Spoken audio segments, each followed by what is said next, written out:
day-to-day basis, but a good guy. Generally a Fair enough. good guy.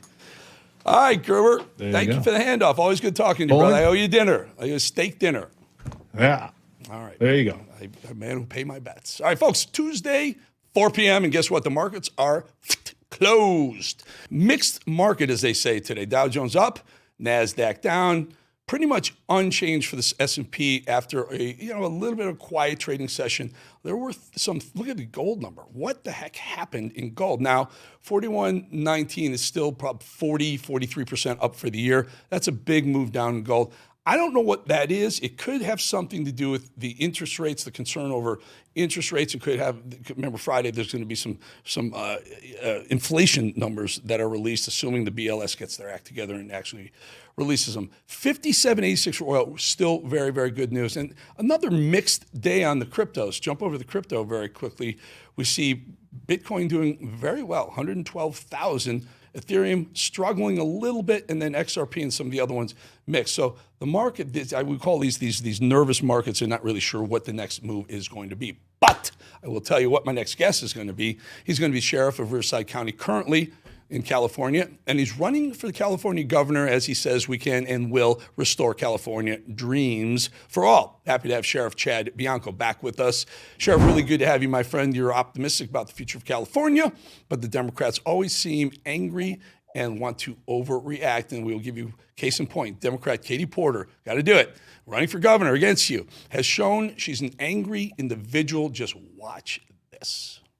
That we're going to lose more than 500,000 Californians dying prematurely to air pollution and other problems. And the state could lose. Get out of my shot. I wanted to tell you that that's actually incorrect. It's not that it's electric vehicles. It's that if we don't meet the commitments under the Paris Climate Accord.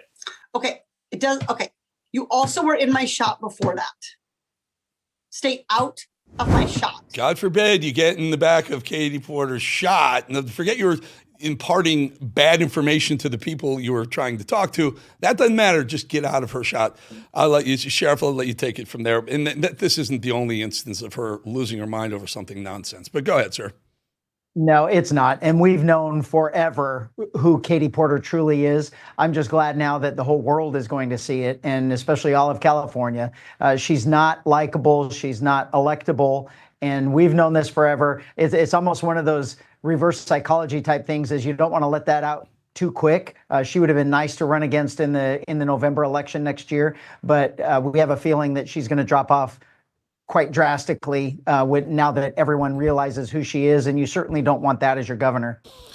Sheriff, I have a pocket constitution in my backpack right over there, carry it wherever I go. Second Amendment, very important. I believe the only reason why we have a First Amendment is because we have a Second Amendment, protection of our right to keep and bear arms against a tyrannical government. That said, Gavin Newsom seems to be on a gun grab lately. Can you explain to us where he is, what he's doing, what the plan is, and why it's very important that we have a conservative governor in the state of California?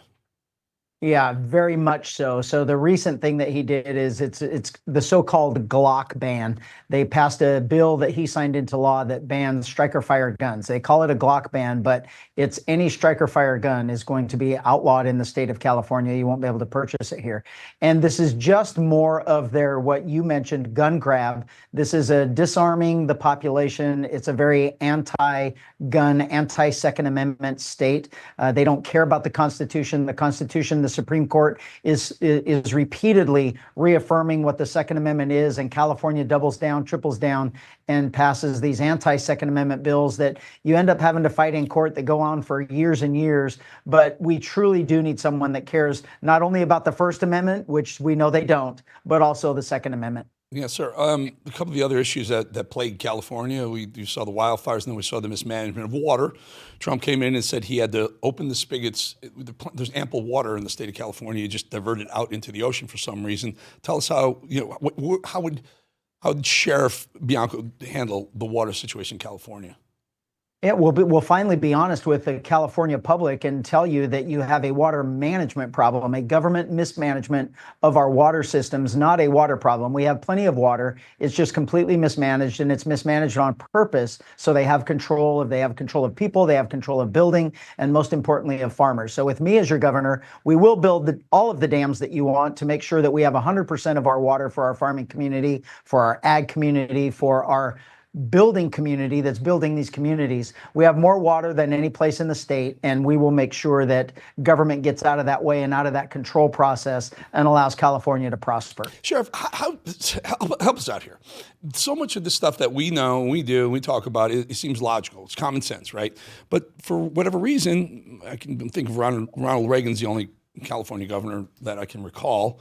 Maybe Schwarzenegger. I'm not the Republican. I'm not sure Schwarzenegger was ever really a Republican. Anyway, make a long story short, Democrats continue to hold power throughout the state of California, like New York as well. They're about to elect a socialist, not even someone who's just a hardcore Democrat, a socialist.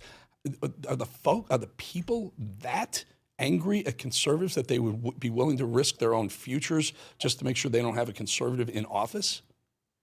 Yeah, honestly, I don't think it's that angry. I think it's completely brainwashed, misled, and miseducated from a couple of generations of our education system that is telling us that America is bad and that socialism is somehow good, even though the free market system, the capitalist system, America as we know it, freedom as we know it, is what made America great. But you have a very left liberal agenda that is truly, it is anti-American. It is socialist, even to the point where Mandami calls himself a socialist. And California Democrats refer to themselves as the Democrat Socialist Party. So it's something very strange. It's something very sinister, and it's very alarming that we are not getting that word out, or that so many people are falling along with this in the name of free stuff, that they don't want to work hard anymore. Just the government promised me something and I'll vote for them.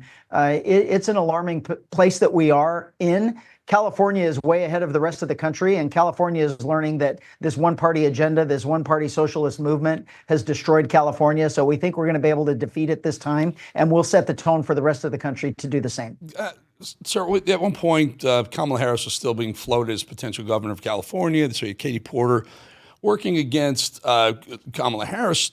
Harris has dropped out, obviously. So Katie Porter bubbles up to the top. The point I'm trying to make here is in New York, Mamdani will likely win unless Curtis Sliwa drops out. He's got about 14% of the vote there. There's no chance for Andrew Cuomo to win there unless Sliwa drops out. You are splitting the Republican vote with Steve Hilton. Is there a point where you guys get together and say, I'm the best one for the Republicans to win this, and the other one drops out? Or tell me how it works. And by the way, what is that process? Yeah, it's certainly not now. It's very early on in the process. The primary is in June, and it's a jungle primary, so it's the top two vote getters go. So in the end, we know that our best bet is making sure that we take a page from the Democrat playbook and we all get behind one candidate. The fortunate thing for me is not only do the Democrats know, but the Republicans know that I have the best chance of winning a statewide election in California as a Republican. So I'm confident that Steve likes the country and what's best for California, and we'll come up with a solution to make sure that California elects a Republican governor. One more question. Sorry, I assume you're for a strong border. Very much so. Very much so. This for the first time in my 32 years. How does, and this is great, and as a conservative, I pray, you have a conservative governor in California as a conservative. How does a conservative be elected governor in the state of California when they're so embedded with illegals? Like, I mean, restaurants, hotels, everyone seems to want to keep the flow of illegals coming into the state. Yeah, I think that over the past history of California, I think we know that there are people here illegally, but it hasn't been this major drama around what's happened over the last 4 years, where it was truly just an onslaught of illegal immigration into the country that was a little bit different than it has been before. We know that we have an immigrant community here that's here illegally, that is still working and part of our economy. I think that we need to stand up with the both houses of Congress, the Senate and Congress, to make sure that they fix the immigration system. It had to have a secure border to start with, but now we actually have to get to a process where we make sure that we not only punish the people that are here illegally, but we also have some type of an opportunity for a better path of citizenship. And I think we'll eventually get there. I think President Trump is looking along those lines anyway. And certainly California has to have something like that, being the largest state in the country. So what we have here, what people are really seeing is we're tired of the illegal immigrants who are also here that committing crimes. The last thing we want is anyone coming here illegally and victimizing us. And we can all stand together in that realm and say that those people have to leave. And I think that's going to be the common ground to make sure we win this election. Sir, it's a tough one to answer very quickly. We have about a minute or so. So, by the way, I love the idea of a sheriff as governor of California, former sheriff as governor of California. That's just rings like music to my ears. Taxes, right? Highest taxed state in the union. Yet there's a budget deficit, a massive budget deficit in the state of California. And the reason why I say that is I live in the state of Florida, where there are no property taxes and we have a massive budget surplus. How do you change that? Yeah, this is complete mismanagement of government, and it's a product of one-party rule in a leftist agenda that is all about big government. It's about taxing you more. It's about regulating you more, getting more of your money so they could make government bigger. And we absolutely have to destroy that. We have to put government back to where it was, where government works for its residents instead of residents breaking their backs to make government bigger. And that's what we'll do here. The government regulation will be removed. Businesses will thrive. Business taxes, personal taxes will be lowered, and by the time I'm done, removed. I don't want to say that we're going to take over for Florida, but after I'm done with 8 years as being the governor of California, we'll have your Florida residents moving to California. So general primary, folks, you understand that the top two, doesn't matter what party you come from, will run off against each other. And it's, June seems like a long way away, Sheriff, but in politics, it's not a long time at all. In other words, I would love for you guys to get both of your groups behind one candidate. Personally, Steve's a friend of mine, but I love the idea of a former sheriff. For my money, it would be that. I'm not a voter there, so I don't really have a vote in that. But I want to thank you very much for coming on the show, Sheriff Chad Bianco. Absolutely. Thanks. I love being here. All right, great. We'll get you back again soon. Good luck, my friend. All right, folks, the tax extension deadline may have passed, but for millions of Americans, the real trouble is just beginning. If you missed the October 15th deadline, or if you owe back taxes, the IRS is ramping up enforcement. Every day you wait only makes things worse. And here's the harsh reality. The IRS, get this, they can charge a penalty of 5% per month, up to 25% of your total tax bill.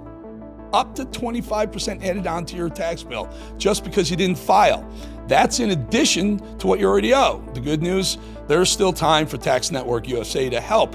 Self-employed or a business owner, doesn't matter. Even if your books are cooked, a mess, they've got you covered. Tax Network USA specializes in resolving financial chaos, getting you back on track fast with tools like property seizures, bank levies, and wage garnishments. The IRS is applying pressure at all levels we haven't seen in years. It's not too late to regain control. Your consultation will always be 100% free. In one short phone call, a few simple questions, the experts at Tax Network USA can determine how much money you could save.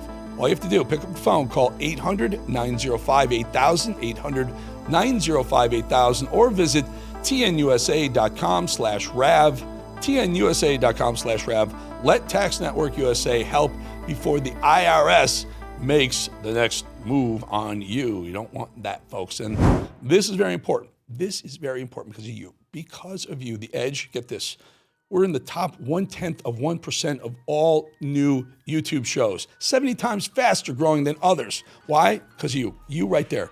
Edge is where men aren't apologetic about being men. And as for masculinity, oh yeah, we're masculine. We're all about masculinity. It's welcome, toxic or not. No snowflakes allowed. Pure grit and perseverance. Get this week, coming up this week, 2 arenas, 2 shows, 1 code, a fighter who lives for the hit. Tristan Hamm, badass guy. Up and coming, and by the way, undefeated heavyweight boxing champion. We also have a second show, the builder of men, a guy who turns pain into purpose, hugely growing business. 2 men forged by pressure, both proving what it means to live on the edge. Special week, 2 episodes. Go to that screen, guys. Just take out your phone, If you take a picture of that, you'll know how to subscribe. YouTube.com/@EricBollingTheEdge, or that QR code, put your camera on that, hit the yellow stripe, and it will subscribe for you. I want to say thank you very much. Thank you for watching this show. Thank you for watching Rav. Thank you for your support, and thank you for your subscription right there. We'll be back, 2.5 minutes.